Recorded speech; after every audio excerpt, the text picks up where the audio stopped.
7 de marzo del Evangelio según San Mateo.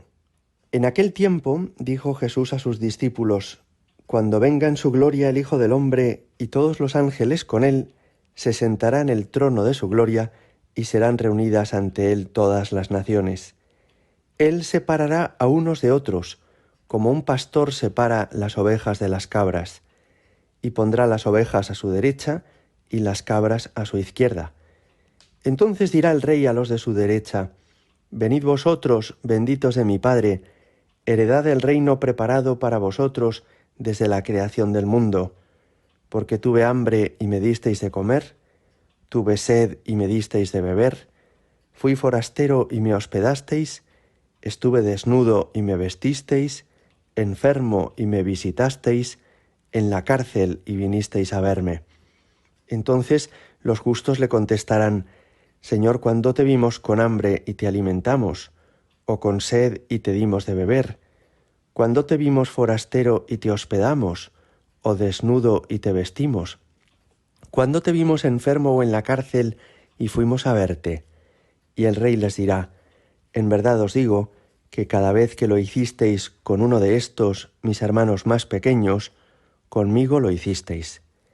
Entonces dirá a los de su izquierda: Apartaos de mí, malditos, id al fuego eterno preparado para el diablo y sus ángeles, porque tuve hambre y no me disteis de comer, tuve sed y no me disteis de beber, fui forastero y no me hospedasteis, estuve desnudo y no me vestisteis, enfermo y en la cárcel y no me visitasteis.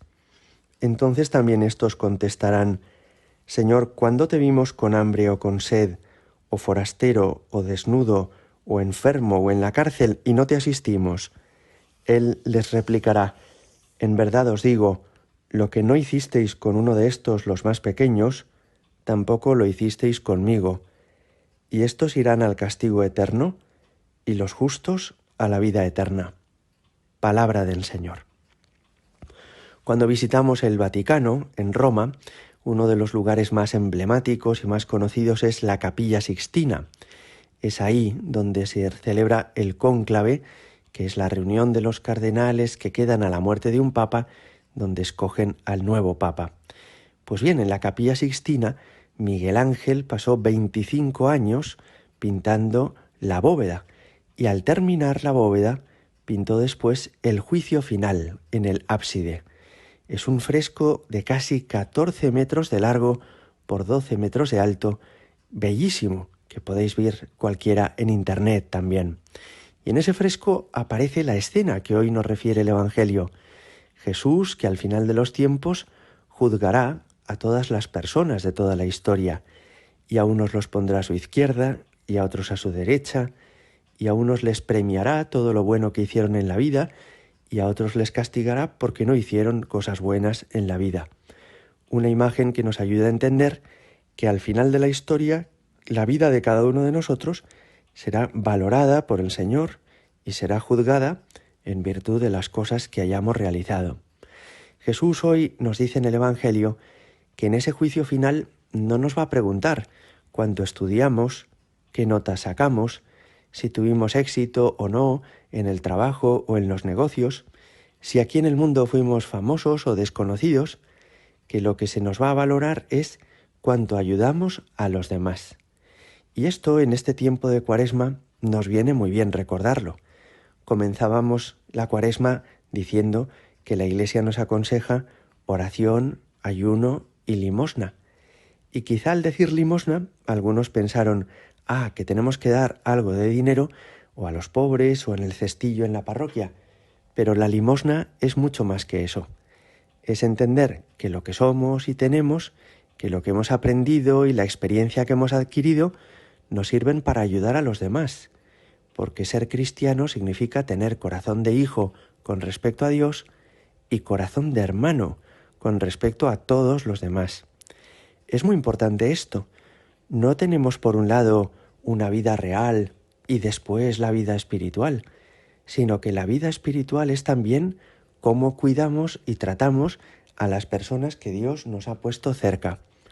Nadie llega a ser santo solo por lo que reza, o nadie llega a ser un hombre o una mujer muy espiritual solo por los libros que lee. Uno es un santo, uno es un hombre espiritual, si es también un hombre entrañable, cariñoso y atento con las personas que Dios ha puesto a su lado. Nos sorprende en este Evangelio que cuando Jesús a unos los premia y a otros los castiga, es porque dieron de comer o no dieron de comer, porque se acordaron de visitar a los enfermos o de vestir a los desnudos, y dice que todos ellos le preguntarán: ¿y cuándo lo hicimos, Jesús? Cuando lo hicisteis con uno de estos, mis humildes hermanos. Esto nos llama la atención, porque quiere decir que Jesús está, de alguna manera, podríamos decir, como disfrazado de personas que sufren, y que al ayudar a las personas que sufren, Él se siente tan querido y acompañado como si lo hiciéramos con Él mismo. Lo que hicisteis con uno de estos mis humildes hermanos, a mí me lo hicisteis. ¿Y por qué nos dice esto? Porque a Él le importan todas las personas, porque Él quiere a todos los hombres, y por eso lo que hacemos o no hacemos con ellos, a Él le llega al corazón. Fijaos, por último, que cuando a los malos, podríamos decir, los castiga, no es porque hayan hecho cosas malas. No dice: id al infierno porque mentisteis, porque robasteis, porque matasteis, sino incluso porque dejaron de hacer cosas buenas. Y esto también nos llama la atención. Hay unos pecados que llamamos pecados de omisión, que no consisten en hacer cosas malas, prohibidas, sino en dejar de hacer todo el bien que podemos hacer. Hoy es un día precioso para que le pidamos al Señor que nos ayude a entender el sentido verdadero de la limosna, hacer todo el bien que podamos a las personas que Dios nos ha puesto cerca. Gloria al Padre, y al Hijo, y al Espíritu Santo, como era en el principio, ahora y siempre, y por los siglos de los siglos. Amén.